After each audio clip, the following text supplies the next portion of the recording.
Cam Jordan, who we know and love, and who, by the way, played against Jordan Love this season. And he's sitting in his car, and I'm sitting in London at a bar for no reason. How are you, Cam? You're at a bar this one? I guess it was like a 6-hour time difference. Love that for you. Love that for you. Yeah. I appreciate that. I love everything for you, everything you've got going on. We're going to get to your big Saints win. We appreciate you for hanging out with us. Tell me a little bit about Jordan Love and what's going on here. I mean, you're an 8-time Pro Bowler. You've seen it all. You faced him, and it's not looking good again. Yeah, I mean, we faced him 2 or 3 weeks ago.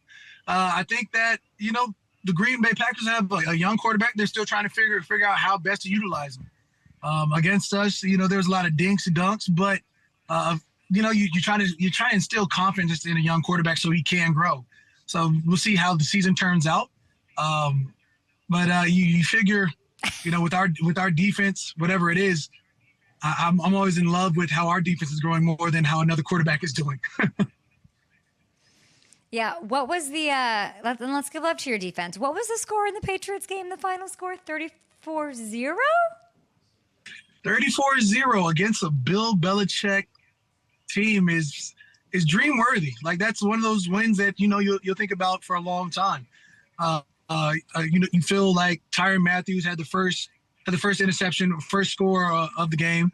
Our defense had 3 turnovers altogether from start to finish, 4 quarters of excellent play on the defensive side of the ball. I'm not saying like I want that to be an every game occurrence, but I would love for that to be an every game occurrence. It's happened to you 5 times in your career, Hamilton's telling me. 5 blanks of opposing offenses. Why is this Belichick one a little special? I can tell just by the way you're trying not to smile, but you're smiling. Because it's the most current one. You feel like it's week to week. But honestly, that's also Bill Belichick. It's a Hall of Fame coach. It's somebody who has a game plan and has phenomenal halftime adjustments. That what he specializes is adjustments. And for us to come out not only the first half, but the second half as well and still have that amount of success, that's why it's going to stick out. I feel like if I've had 5 of them, one of them has been against the Raiders. One might have been, one or two. In fact, 2 of them might have been against Tampa Bay. And I can't recall the last one. So, if that's He's awesome looking. that it is. But yeah, I remember because it was, it was the latest one, and it was a complete game on all 3 phases. Hamilton's going to get the numbers for you because he was digging into the numbers. Do you know, and this is something that Hamilton told me this morning on our walk over, do you know that this is the best defense that you've had in your career in New Orleans in both scoring and total defense? You guys rank 4th in the league overall, but this is the best defense that you've had. What? Sitting at 3-2, whatever gets us more wins and more W's in the wins column. That's all I could care about. At the end of the day, if you are the 32nd ranked defense and you have a Super Bowl ring, nobody cares. All I'm looking for is playoff contention. I could care less. I do love the fact that our defense is a reason why we're in games, a reason why we're trying to win games. And I wish, we were the reason why we're winning each and every game. If we sitting at 5-0, we had the best defense, I'd be overexcited. There's been times where we have room for improvement. We're trying to improve our third downs percentage. We're trying to improve our D line getting home at the quarterback. There's so much room for improvement. We're focused on how to improve now. Usually when I talk to you, and it's every year, you want the Super Bowl ring. It's all you're chasing. It's all that's important to you. You've always had that mentality. But usually the expectation's at a 10 for y'all. This year and even last year, it's not. Does that help you? Do you prefer that? Because y'all can sneak in and make it happen with this defense, with this well-rounded team. And it's not being talked about. And I think that might will it and make it happen or something more. Right. At the end of the day, expectations doesn't help win games. Hype, whether it be a lot of hype or everybody sees you as an underdog. Guess what it doesn't do? Help you play on Sundays. At the end of the day, each year in the past has not led to a Super Bowl. So I'm hoping something this year with our current locker room leaders, guys like Alvin Kamara, guys the way Marshawn Lattimore has become the epitome of a strap down corner.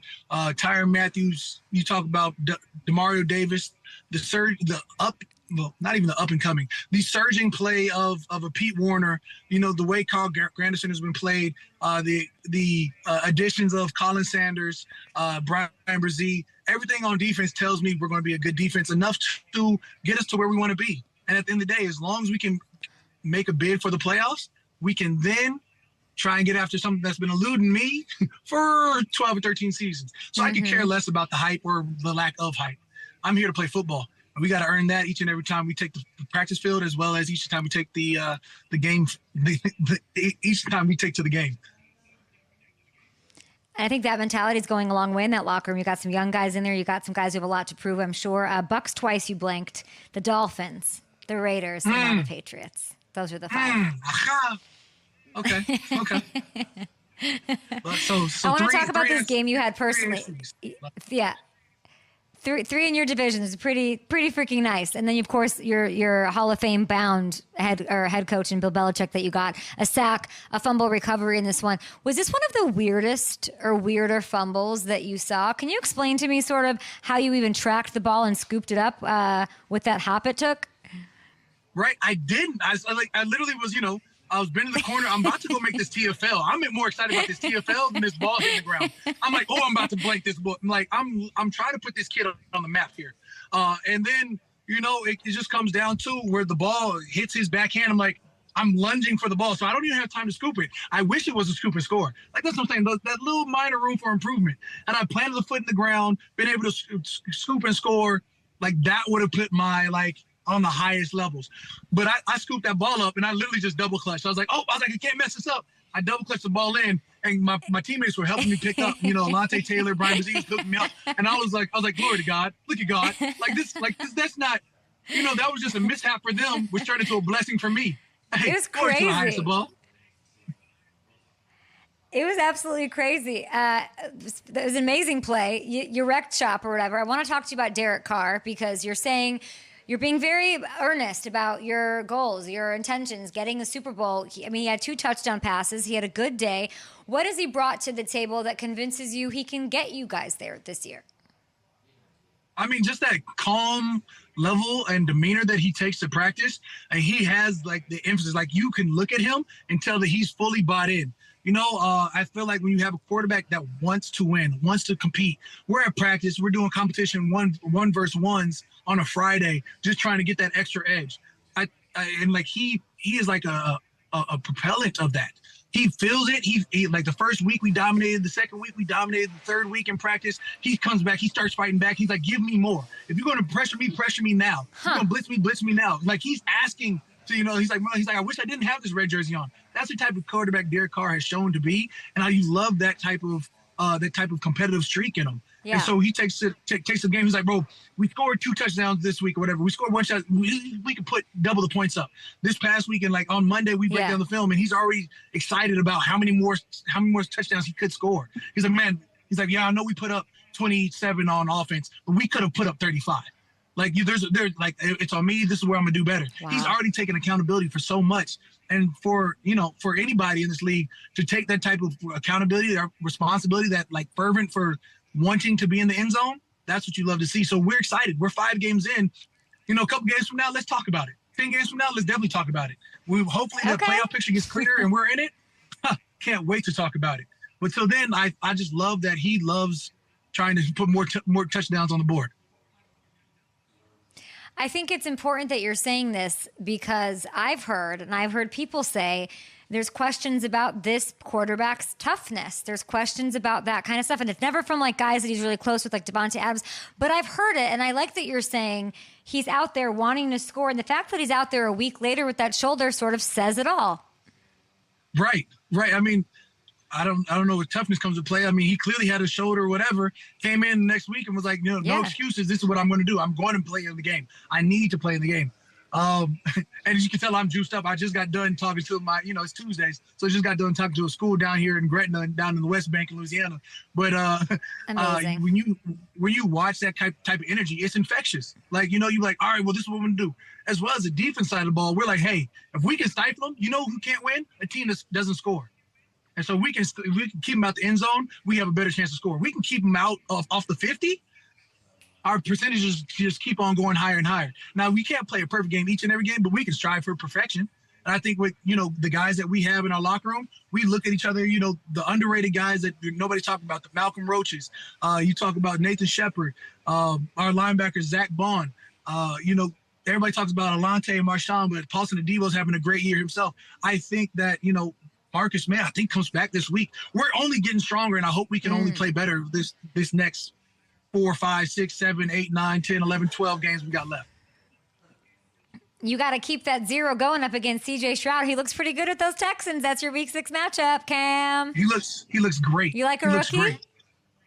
No. Honestly, you say like a second or third year that's been doing this.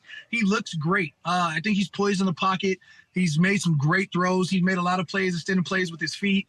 He's got a fresh body. He's not like he's been hit much. He's all of 20, 21. So he's got fresh legs. Yeah. No matter how you look at it, he doesn't have a sore bone in his body. So he, as a quarterback, they live great lives. They only get hit on Sunday. So it's going to be up to the defensive line to keep him contained. You're saying all this nice stuff, and it's all to destroy the poor man's soul on Sunday. And I'm a big CJ Stroud fan, but you are balling. I mean, you and George Kittle coming off of 3 touchdown games. Like, your girl's got to get some Little Caesars when she goes home, so I can have superpowers like you and your boy Kittle do week in, week out in the NFL. I love you, Cam. I love your podcast. I love everything you're doing. Keep balling. Walter Payton Man of the Year, of course, with everything you do in the community. Look at this man. He agrees to come on my show. He's reading to kids at school right now. Like, you can do no wrong. We love you, Cam. Thank you. I appreciate you for having me on. You always kill it, so I always tap in. I be seeing you work from afar. So, one day. Just a little. Cam's going to take over the media world whenever he gets that Super Bowl ring. And he's a nightmare for all quarterbacks. The next one included Daniel Jones is on the show. Deebo Samuel is on the program. Thanks for watching. Subscribe here to get the latest Up and Adams content right on YouTube.